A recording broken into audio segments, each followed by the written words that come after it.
castelo forte é o nosso Deus. Irmãos, na carta de Tiago, capítulo 1, vamos dar continuidade ao estudo em Tiago. Nós vamos ver hoje apenas 2 versículos, os versículos 19 e 20, de Tiago, capítulo 1. O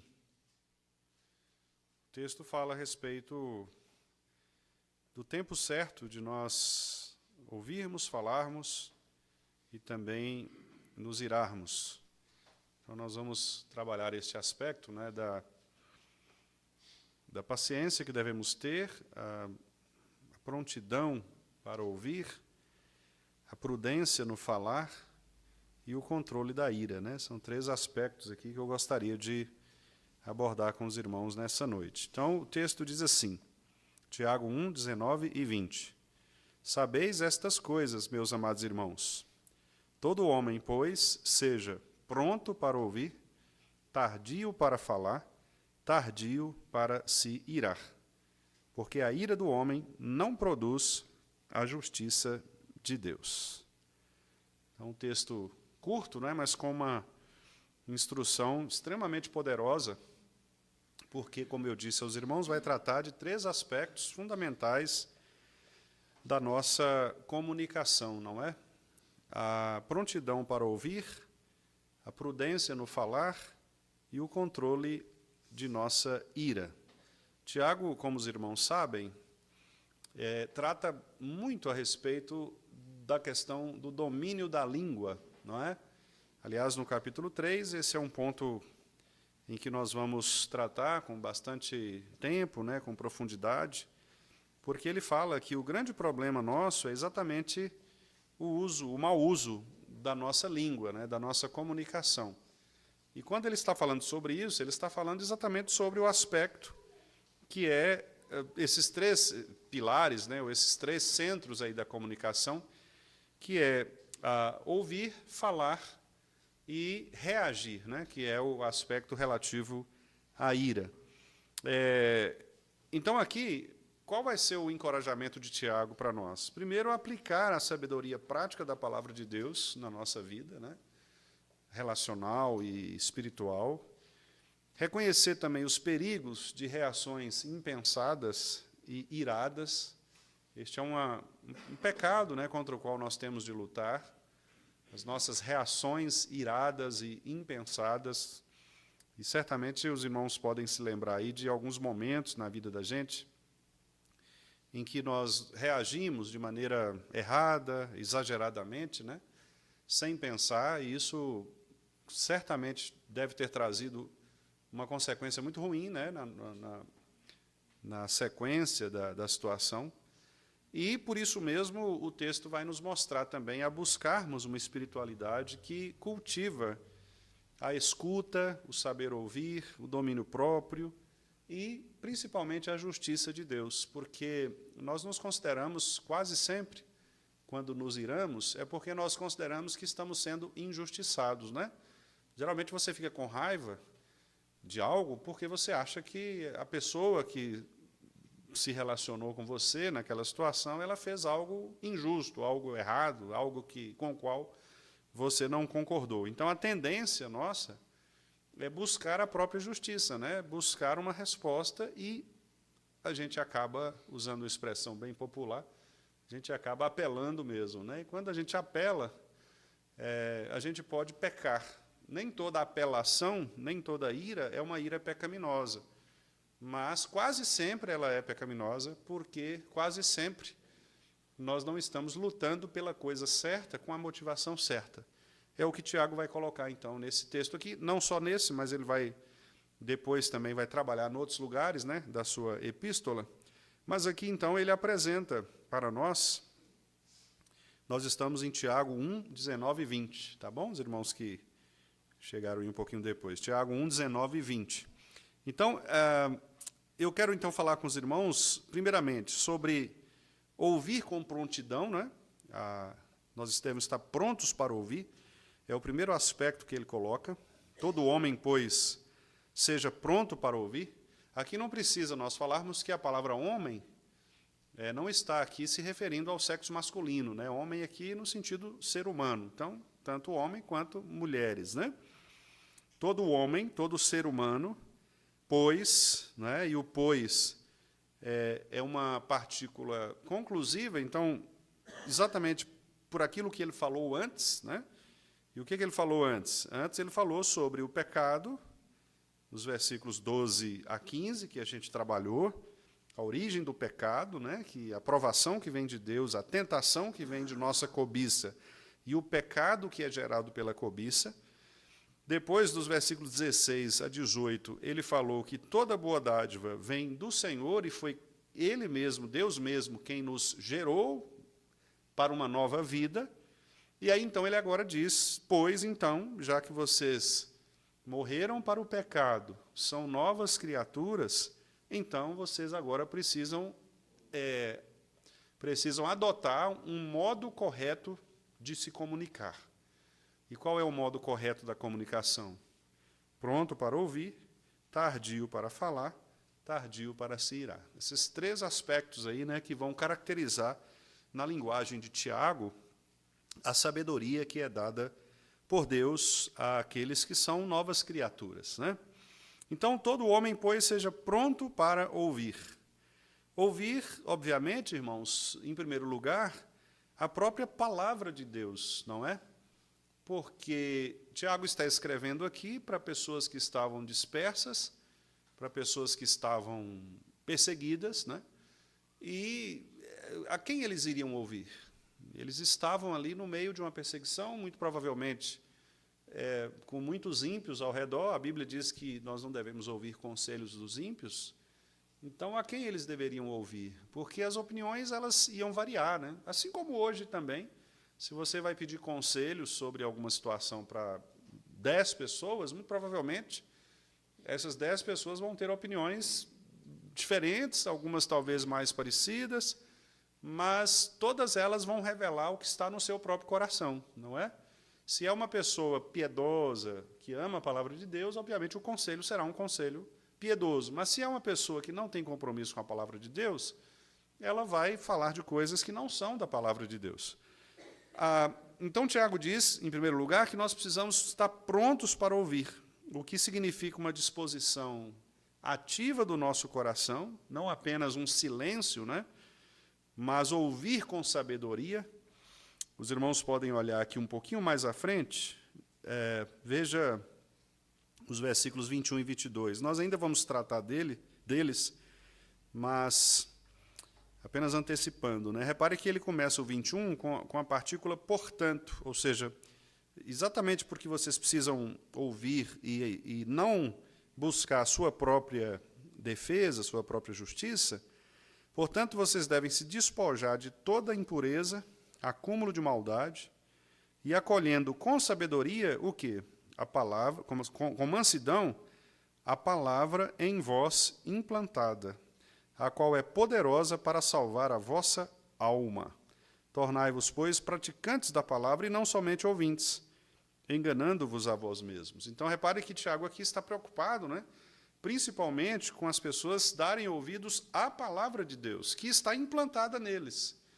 Aqui não é nem no sentido de uma palavra lida, como nós a temos hoje, e podemos lê-la, mas uma palavra de Deus que já está no coração do crente. Porque a Bíblia diz que o Espírito de Deus testifica com o nosso espírito de que nós somos filhos de Deus, e Ele mesmo, pelo seu Espírito, nos guia a toda a verdade, não é? Então, quando o nosso coração ele está disposto a ouvir o ensinamento do Senhor, nós nos silenciamos, ou silenciamos o nosso eu, o nosso próprio coração, nossos próprios argumentos, e desejamos, então, humildemente, aprender da palavra de Cristo. Vou pedir aos irmãos para que a gente abra aqui 2 textos de Provérbios. O primeiro deles, Provérbios, capítulo 1, verso 5. Provérbios 1, verso 5. Diz assim, olha, ouça o sábio e cresça em prudência, e o instruído adquira habilidade. A minha ênfase aqui é na expressão ouça o sábio, né? Quer dizer, o sábio, ele está sempre pronto para ouvir. Ele está sempre pronto para silenciar o seu próprio argumento, seu próprio coração, e aprender da palavra do Senhor. O outro texto de Provérbios é Provérbios 19, versículo 20. Ouve o conselho e recebe a instrução, para que sejas sábio nos teus dias por vir. Ouve o conselho e recebe a instrução, para que sejas sábio nos teus dias por vir. Não é? Então, mais uma vez, o escritor de Provérbios nos dizendo, olha, ouça o conselho, ouça a sabedoria, não é? E há outros vários textos, em Provérbios mesmo, né, em que Deus nos orienta a ouvirmos a sabedoria, ouvirmos com prudência, ouvirmos com inteligência. Nosso coração deve estar preparado para ouvir a palavra de Deus. Aliás, o nosso símbolo de fé, no Catecismo Maior, há uma pergunta que trata exatamente a respeito de como nós devemos ouvir a palavra de Deus, como que os crentes devem ouvir a palavra de Deus, sobretudo quando ela é pregada, né? E a resposta é que nós devemos ouvi-la com piedade, com devoção, com atenção, não é? Porque ela é palavra de Deus, ela não é palavra de homens, ela é palavra de Deus. Então, todo homem seja pronto para ouvir a palavra do Senhor, ouvir o entendimento, ouvir a sabedoria. Uma postura relacional, meus irmãos, de ouvir aquilo que Deus tem para nos dizer antes de reagirmos, não é? E, em relação às pessoas, isso é muito produtivo, porque quando você ouve tudo o que o outro tem para dizer, para só depois você reagir, no momento certo, geralmente esta postura ela vai promover unidade, vai promover paz, promover empatia. Quando nós somos impulsivos na resposta, geralmente nós criamos um ambiente hostil, né? Um ambiente de guerra, um ambiente de hostilidade, porque você não espera o outro. Isso acontece muito nas relações de casamento, né? Que como a gente tem muita proximidade, muita intimidade, então o outro começa a falar, você já responde. E aí os dois brigam, às vezes sem saber por que estão brigando, né? Talvez os dois estão defendendo a mesma coisa, mas como nenhum outro para ouvir, não é? O seu cônjuge, acaba que as coisas se descarrilham, né? Então, é muito necessário que a gente aprenda a ouvir, né? Aprender a ouvir vai promover a paz, promover a unidade. E Francis Schaeffer, que foi um pastor apologeta, né? Ele dizia que, se nós tivermos 1 hora para conversar com alguém, nós devemos ouvir a outra pessoa pelo menos uns 45 minutos. Não é? Quer dizer, a ideia dele é, deixe que a pessoa fale, porque, ao falar, ela vai expressar o seu coração, vai expressar seu desejo, o seu problema, e você terá, então, muito mais condições de respondê-la com sabedoria, não é? Às vezes, a gente tem muita facilidade. Por exemplo, hoje que nós temos o WhatsApp, né? Como é fácil nós pecarmos? Porque você recebe uma mensagem, às vezes você recebe uma mensagem e interpreta mal aquela mensagem, ou até mesmo uma mensagem ofensiva, não é? E a nossa tendência é querer responder rápido, né? Querer dar o troco. Então, você geralmente manda um áudio ali nervoso, manda um texto nervoso, né? Sem pensar nas consequências, e aí a coisa só vai piorando. E aí, quando você vai ver, a vaca já foi para o brejo há muito tempo, né? E fica difícil você resolver.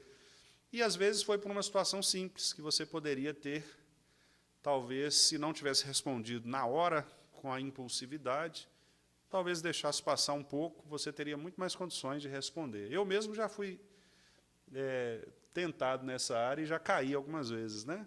Porque não é fácil. Nossa tendência é querer reagir mesmo, querer responder em cima do rastro, né? Mas isso não é sábio. A palavra de Deus está nos orientando que a prudência é você parar, você ouvir primeiro, você dá ao outro, né, aquele que fala, o crédito de que aquela pessoa ela quer se manifestar de alguma maneira, mesmo que seja algo ofensivo, mas talvez a crítica dela, ainda que ofensiva, talvez haja algo verdadeiro naquela crítica. Então, talvez seja um momento de você parar mesmo e pensar, será que a pessoa tem razão, né, de ter falado isso? Será porque ela falou isso? E, às vezes, ela tem razão em algum ponto mesmo. Talvez não em tudo, não é? Mas talvez haja algum ponto e que você pense, olha, realmente ela tem razão nisso. E aí a sua resposta vai ser uma resposta muito mais ponderada, né? Então, por exemplo, lá em Provérbios 18, 13, Provérbios 18, 13,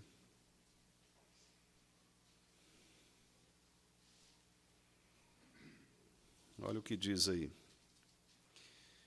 Responder antes de ouvir é estultícia e vergonha. Né? Um provérbio mais claro do que esse aí é difícil, né? Responder antes de ouvir é estultícia. Estultícia é tolice. A palavra estultícia, né? Estulto, significa tolo, tolice. Ou seja, uma pessoa tola, uma pessoa ignorante, uma pessoa sem sabedoria, né? Ela é que responde antes de ouvir. E também o texto diz que é vergonha, por quê? Porque você passa vergonha quando você responde antes de ouvir. Porque, geralmente, a pessoa que responde antes de ouvir, ela fala bobagem. Porque talvez a pessoa não ia falar nada daquilo que ela reagiu, né, da forma como ela reagiu, mas ela acaba passando o carro à frente dos bois, né, como a gente costuma dizer, e criando, talvez, um ambiente de muita hostilidade, de briga, né, um ambiente ruim. Um outro texto aqui que eu coloquei é Eclesiastes 5.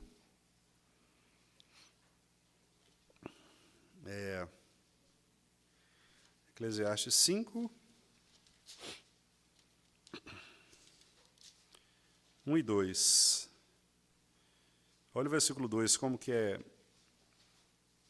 forte, né? Ele diz assim, 1 e 2. Guarda o pé quando entrares na casa de Deus. Chegar-se para ouvir é melhor do que oferecer sacrifício de tolos, pois não sabem que fazem mal.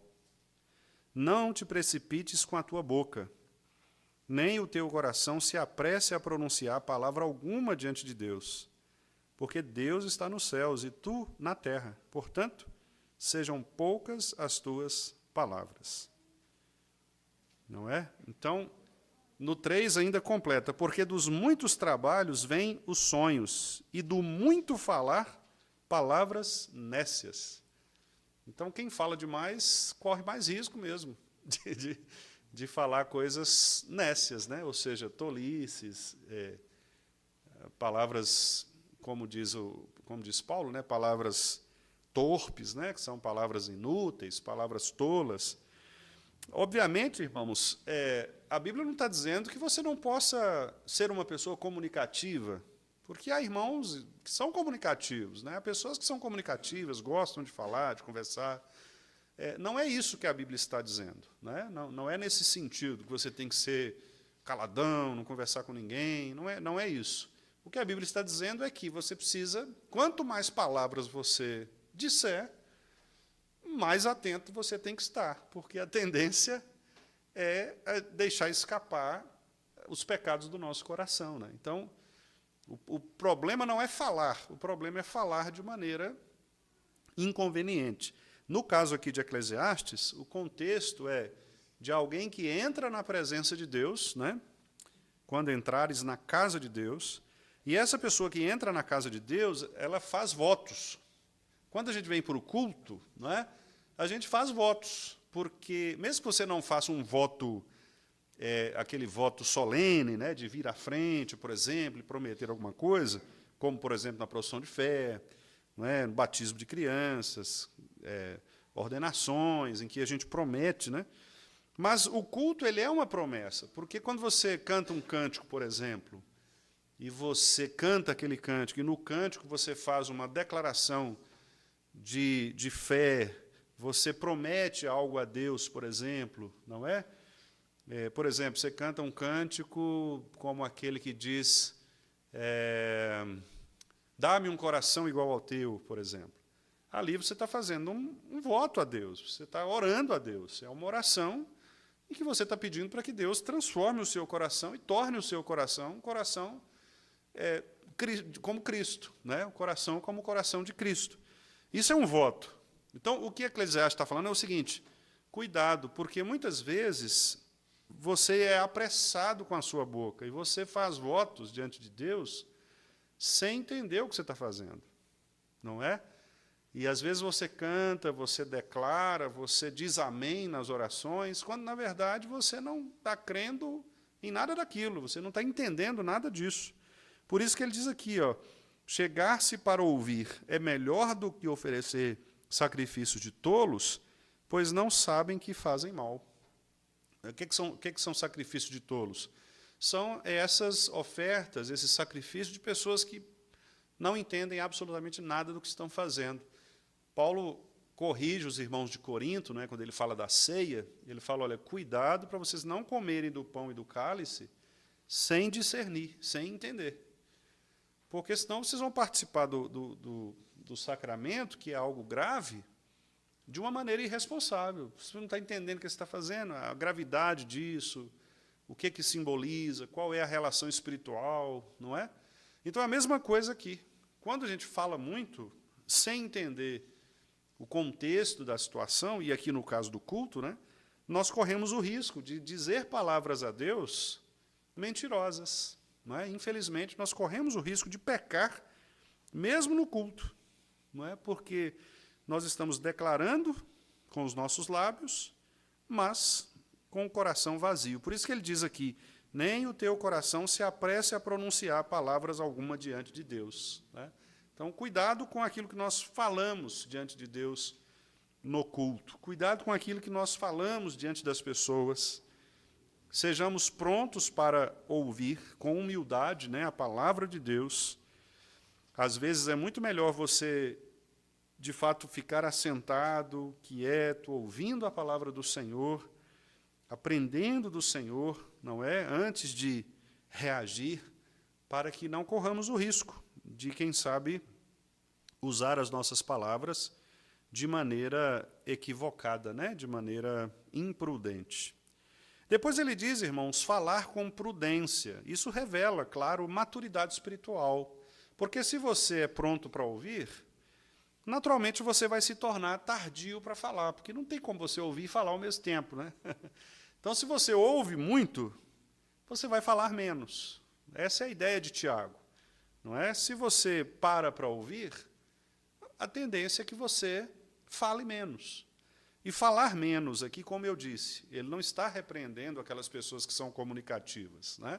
O falar menos aqui para Tiago é exatamente o perigo que nós corremos de usarmos palavras apressadas. Não é? O que Tiago está nos alertando aqui é contra o pecado de sermos impulsivos e, com isso, nós destruirmos os relacionamentos, tanto com Deus quanto com as pessoas. Né? Então, se eu sou rápido para responder, eu posso pecar contra Deus e contra o meu próximo, porque as minhas palavras elas serão medidas não pela sabedoria, pela prudência, não pelo domínio próprio, mas serão medidas pela minha ira, pela minha precipitação, né? Pela forma como eu vou agir de maneira intempestiva. Vamos ver aqui mesmo em Tiago, no capítulo 3, que é o capítulo que, se Deus quiser, ainda vamos chegar nele, né? Ele vai falar sobre a questão da língua. Versículos 5 e 6, olha só como ele diz aí. Tiago 3, 5 e 6. Assim também a língua, pequeno órgão, se gaba de grandes coisas. Vede como uma fagulha põe em brasas tão grande selva. Ora, a língua é fogo, é mundo de iniquidade. A língua está situada entre os membros do nosso corpo e contamina o corpo inteiro. E não só põe em chamas toda a carreira da existência humana, como também é posta ela mesma em chamas pelo inferno. Né? Nós vamos chegar nesse texto, a gente vai explicar melhor, mas o meu ponto aqui agora é que a língua, esse falar intempestivo, impulsivo, destrutivo, é uma característica do pecado, né? O pecado gera isso em nós. Então, a língua, ela deveria ser bênção. Aliás, lá no versículo 9 e 10, né? Tiago diz, com ela bendizemos ao Senhor e Pai, também com ela amaldiçoamos os homens, feitos à semelhança de Deus. Quer dizer, você vem ao culto e você louva a Deus com a sua boca. Mas enquanto você sai do culto, você está falando mal do irmão. Quer dizer, na mesma hora que você elogiou a Deus, né, adorou a Deus com os lábios, você está amaldiçoando talvez o próximo, que é a imagem e semelhança de Deus. É isso que o Tiago está dizendo. Aí ele diz no 10, de uma só boca procede tanto bênção quanto maldição.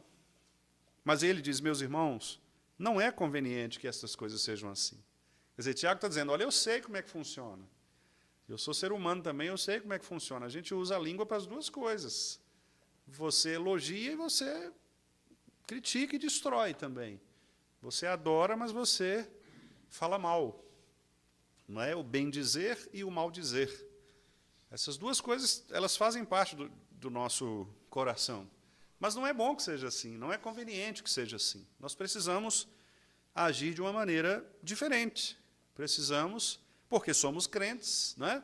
Porque nós cremos que o pecado foi vencido por Cristo. Ele nos deu, nos fez novas criaturas, lá no versículo 18 do capítulo 1, né? Segundo o seu querer, ele nos gerou pela palavra da verdade. Quer dizer, se ele nos gerou pela palavra da verdade, para que nós fôssemos novas criaturas, então nós não devemos viver agora impulsivamente. Quem nos controla não é mais o nosso impulso. Quem nos controla é o Espírito do Senhor, que nos dá domínio próprio, né? Que é um fruto do Espírito.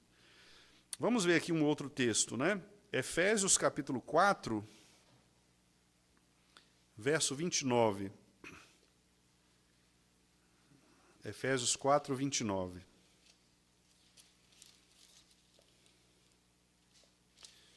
Diz assim, não saia da vossa boca nenhuma palavra torpe.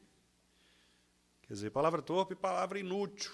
Não é? Aqui a gente pode colocar várias coisas, né? Desde palavrão, geralmente a gente traduz a palavra torpe por palavrão, né? Que são palavras de baixo calão, palavras que são usadas pelas pessoas em geral, mas que são palavras pejorativas, né? São xingamentos. Mas também, não só isso, mas também as palavras inúteis que nós utilizamos. O que são palavras inúteis? Palavras que não edificam. E elas podem ser de vários tipos, né? Não só xingamentos, mas, às vezes, por exemplo, bajulação. Bajulação, que é quando você elogia uma pessoa exageradamente, sem qualquer tipo de necessidade, só para ficar bem com ela, né? Talvez, é um tipo de palavra torpe, porque é uma palavra inútil, uma palavra que não vai produzir edificação, né? Então, Paulo diz aí, não saia da vossa boca nenhuma palavra torpe, e sim unicamente a que for boa para edificação. Então, a primeira coisa, ela tem que ser boa, tem que edificar, e tem que ser conforme a necessidade. Conforme a necessidade. E assim, quer dizer, se ela for boa, se for para edificar e for necessário, aí sim ela vai transmitir graça aos que ouvem. Então, nós deveríamos perguntar, né, de acordo com Paulo, o que eu vou falar é bom? O que eu vou falar edifica? O que eu vou falar é necessário? Se sim, aí eu vou transmitir graça a quem for me ouvir. Mas se o que eu for falar não for bom, não for edificar e não for necessário, você vai transmitir outra coisa, né? Menos graça. Tem coisas que não são necessárias, você não precisa falar, né? Talvez você percebe, talvez você se incomode, mas não é necessário. Não é necessário. Você pode, talvez, esperar um momento oportuno, ou esperar, quem sabe, uma outra pessoa que talvez seja mais fácil para que ela fale a respeito disso. Nem tudo é necessário, não é? Então, nós precisamos ter essa sabedoria, esse discernimento, para evitarmos que a nossa comunicação seja uma comunicação que vá produzir ira, né, ao invés de produzir graça. De novo, aqui em Eclesiastes, agora no capítulo 3, né, verso 7. Eclesiastes 3, 7. Diz assim: tempo de rasgar, tempo de coser. Aí vem o trecho que nos interessa. Tempo de estar calado e tempo de falar. Então veja que o sábio Salomão também colocou aqui, né? Dentre as várias coisas que ele mencionou, que tem o seu tempo determinado, ele incluiu aqui o tempo de estar calado e o tempo de falar. Às vezes é bom estar calado, né? Às vezes é bom parar e ouvir. No domingo mesmo, domingo à noite, né, os irmãos sabem, eu estava lá em Vitória e eu pedi ao pastor Jailton para não ir ao púlpito, né, porque como eu não ia pregar, eu falei, não, me deixa quietinho e vou ficar com minha família aqui, porque eu quero ouvir. Né?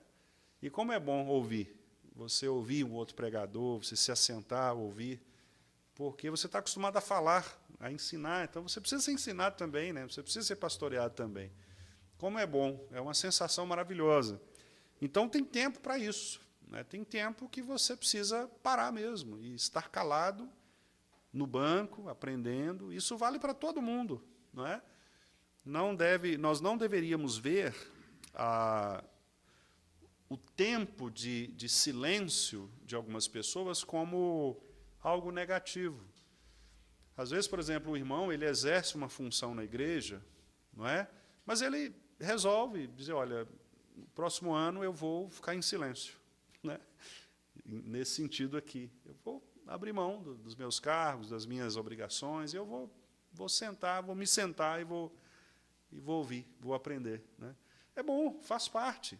Faz parte. Né? Isso nos amadurece também, isso nos faz crescer, nos corrige, não é? Porque você sai um pouco da linha de frente da batalha e você agora se recolhe, né, com sabedoria. Existem alguns pastores que, inclusive, têm a prática, né? E aqui no Brasil isso não funciona, né? Mas no exterior há pastores, por exemplo, que eles têm o chamado ano sabático, né? Então eles pedem ao conselho da igreja, ou quando não tem conselho, a administração da igreja, eles pedem um ano de licença, né? E nesse ano eles vão fazer cursos de especializações, vão escrever livros. Né? Recentemente mesmo, o John Piper, né, passou por isso. Ele pediu licença. Ficou um ano só participando de congressos, né, escrevendo. Então, isso faz bem. Né? Tem tempo para essas coisas, para você parar também, para você descansar, para você refletir. Né? A vida, irmãos, ela é muito movida, né, a essa falação. Né? A gente está muito acostumado a falar, né? Então, o Tiago está dizendo, cuidado, fale menos, ouça mais. Né? Isso vai trazer para você a sabedoria, domínio próprio, temor do Senhor. E quem é tardio para falar e é pronto para ouvir, naturalmente ele vai escapar também daquilo que é o problema que Tiago põe aqui, que é a questão da ira, não é? O controle da ira. E como eu disse aos irmãos, esse é o ponto mais difícil, né, do nosso coração, porque o que é a ira? A ira é quando nós temos a sensação de que estamos perdendo o controle. Aí você apela, né? O sangue ferve, né? Você não admite, você considera que aquilo que estão falando ou fazendo contra você é uma injustiça, e geralmente você se arde, né, por dentro e você reage na mesma intensidade deste calor, né, desta injustiça, ou dessa sensação, né, desse sentimento de injustiça que você tem. Contudo, a palavra diz que nós devemos ser tardios para nos irar, porque a ira do homem não produz a justiça de Deus. Né? Tiago está dizendo que a ira humana, geralmente, ela é egoísta, geralmente ela é defensiva e vingativa. Né? Por que ela é egoísta? Porque ela só pensa na gente, você só pensa em você. quando alguém, como eu disse, critica a gente, a nossa tendência é reagir. E você reage com ira, porque você está pensando em você, no seu nome, na sua reputação. Geralmente ela é defensiva, né? Porque alguém fala algo contra você e você quer se defender. Não é? Ninguém vai sair por aí xingando, brigando com as pessoas sem que elas tenham feito absolutamente nada. A não ser que seja se o cara estiver meio doido da cabeça, pode ser que aconteça. Né? Mas, em geral, é porque alguém te provoca e você reage. Quando alguém te provoca, você se defende. Né? Ou, às vezes, um sentimento de vingança mesmo. Há pessoas que guardam, né, situações de anos e anos e anos e se torna uma pessoa vingativa. E ela vai produzir sempre palavras que são palavras de vingança. Contudo, a Bíblia diz que isso não serve para nada, a não ser para causar mais problemas nos relacionamentos. Né? Ela só vai acender e piorar o relacionamento. Porque a justiça de Deus, muito diferentemente da justiça humana, ela não nasce, né? A justiça de Deus não floresce nesses ambientes de raiva carnal. Não é? A ira descontrolável, por exemplo. Então, a ira descontrolável, esse ambiente carnal, de vingança, de egoísmo, de estar sempre na defensiva, isso não é de Deus. A palavra diz que é exatamente o contrário. Né? A ira descontrolada ela é incompatível com a vida cristã. Vamos ver aqui 2 textos. Vamos em Mateus, capítulo 5. Mateus 5.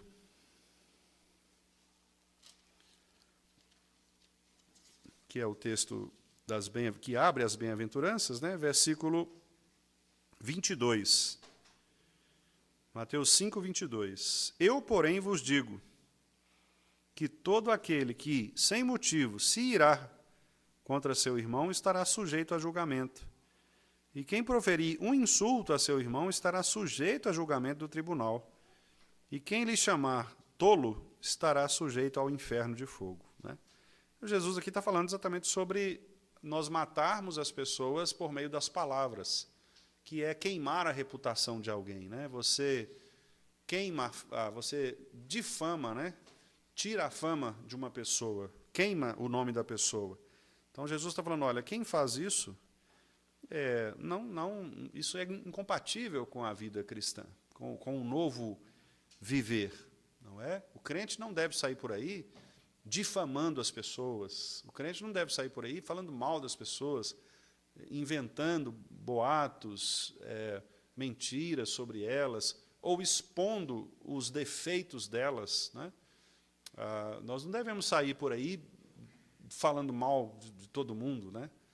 E, infelizmente, tem pessoas assim, né? Que você encontra com ela, ela fala mal de todo mundo, né? E se ela fala mal de todo mundo, ela vai falar mal de você também, né? Porque se ela fala dos outros, ela vai falar de você, isso é comum, né? Mas a gente tem que ter muito cuidado, tanto para não fazermos isso, que é falar mal das pessoas, quanto também para não darmos lugar para que outros falem conosco. Não é? E se formos fazer alguma crítica a alguém, que esta crítica seja pontual, seja efetiva e que vise o bem, que é a correção daquela pessoa. Né? Talvez eu estou conversando com algum irmão e eu percebo um pecado na vida de um outro irmão e talvez, conversando sobre isso, nós podemos ajudá-lo. Né? Então, é diferente quando você se preocupa em tratar da situação, em pastorear aquela pessoa. Outra coisa é você falar mal mesmo, expor os defeitos, é você jogar no ventilador, não é, os pecados daquela pessoa, sem ter qualquer tipo de pretensão de ajudá-la, de restaurá-la na fé. Não é? Vamos ver também Colossenses 3, 8.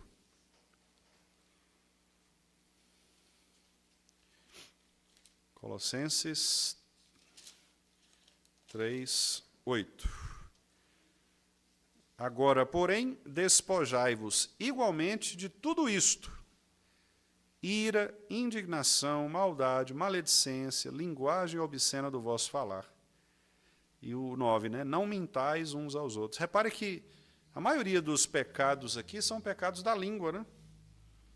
que é maledicência, linguagem obscena, mentira. Tudo isso é praticado pela palavra. Então, a ideia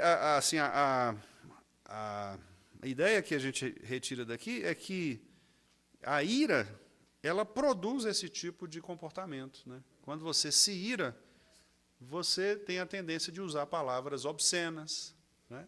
A pessoa, quando fala palavrão, por exemplo, ela está com raiva de alguma coisa, né? Está xingando alguma coisa.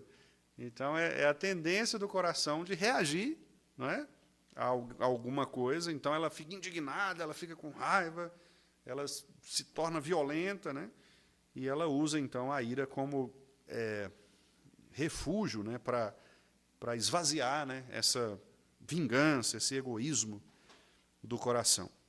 Então, a ira não é de Deus. Ah, mas existe uma ira chamada santa, uma ira que é de Deus, né? Jesus, lá naquele episódio em que ele sai batendo nos vendedores do templo. A resposta ali é bem simples, irmãos. A resposta ali é que Jesus não estava defendendo a si próprio, né? Jesus não era uma questão pessoal, não era uma motivação egoísta. O que Jesus estava fazendo ali era defendendo a verdade de Deus. Então, se uma pessoa vem aqui à frente, por exemplo, e começa a ensinar uma heresia, e começa no culto aqui a produzir uma heresia, nós temos que dar um jeito de tirar essa pessoa. E se ela não sair por bem, não tem que pular no pescoço dela e arrancar ela daqui mesmo, né? Como Jesus fez lá com os vendedores. Mas isso não é uma ira pecaminosa. Você está agindo em torno de uma situação. Um policial, por exemplo, que precisa intervir numa briga, não é?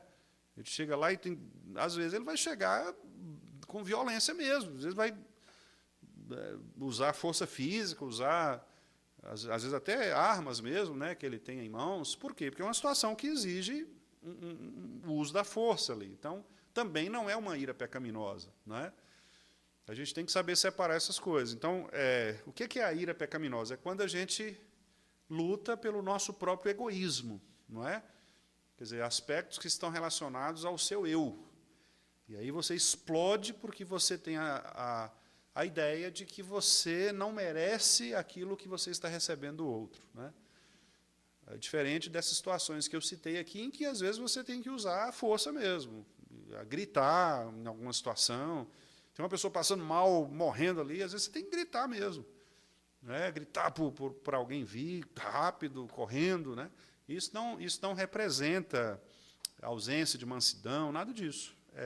São situações diferentes em que você está agindo de uma maneira até proativa, né, para que a situação seja resolvida. Agora, a ira do homem, que é esta ira pecaminosa, ela sempre vai destruir tanto o relacionamento com Deus, porque geralmente a ira, como eu disse, né, sendo ela egoísta, é uma negação do próprio Deus, porque tudo aquilo que é egoísta ofende a Deus, né? Deus não quer que nós sejamos egoístas, porque nós devemos amá-lo, né, sobre todas as coisas. Então, é um amor que está fora de nós. E destrói também o relacionamento com as pessoas, né? Porque uma pessoa irada, ela não tem nenhum tipo de sabedoria, de lucidez. Por isso que, quando Paulo escreve a Timóteo e a Tito, falando sobre os presbíteros, né, Paulo diz lá que eles não sejam irascíveis, mas que sejam amigos do bem. Quer dizer, não pode ser uma pessoa que vive nesse sentimento carnal de egoísmo, né, de uma busca pela sua própria glória, pelo seu próprio poder, porque senão ele não vai conseguir liderar, né? Imagina um líder que só pensa nele, só pensa nas questões dele. Não vai conseguir liderar, porque a liderança ela é compartilhada, né? Ele vai precisar, às vezes, perder algumas das suas batalhas. E, quando ele perder, como é que ele vai reagir? Ele vai reagir com vingança, com egoísmo, né? Então, por isso, o presbítero, o bispo, né, o pastor ali, ele não pode ser uma pessoa irascível, não é? Porque senão ele vai pôr tudo a perder, especialmente nos relacionamentos. Então, devemos ter sabedoria em ouvir, devemos ter domínio sobre as nossas línguas, devemos contrastar a ira com a santidade E, finalmente, irmãos, para terminar, precisamos evocar em todas essas situações a justiça que vem de Deus, não é? A justiça de Deus ela é maior do que a nossa ira. Então, caso seja você alvo de algum tipo de injustiça, você não deve reagir com intenções egoístas, mas você deve confiar na justiça de Deus, né? Eu coloquei um texto aqui, que é o texto de Miqueias, Miqueias capítulo 6.